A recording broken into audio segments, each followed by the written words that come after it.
পৃথিবীর সবচেয়ে বড় গাছ কোনটি?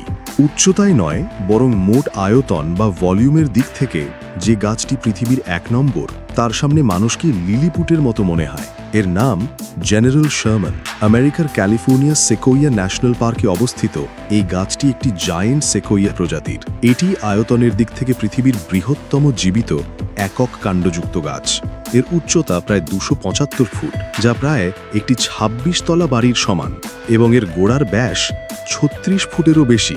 বিজ্ঞানীরা মনে করেন এই গাছটির বয়স আনুমানিক ২৩০০ থেকে ২৭০০ বছর। অর্থাৎ এটি যখন একটি চারা ছিল, তখন পৃথিবীতে রোমান সাম্রাজ্যের বিস্তার ঘটছিল। এর বিশালতা এতটাই যে ২০০৬ সালে এর ভেঙে পড়া একটিমাত্র ডালই লম্বায় ছিল প্রায় ১০০ ফুট। এই জীবন্ত দৈত্যটি প্রকৃতির এক অবিশ্বাস্য এবং অমূল্য সম্পদ। এই বিশাল এবং প্রাচীন গাছটির কথা জেনে আপনার কেমন লাগলো? ভিডিওটি শেয়ার করুন এবং প্রকৃতির এমন সব বিস্ময়ের সাক্ষী থাকতে ইনকুইজিটিভ বংকে ফলো করতে ভুলবেন না।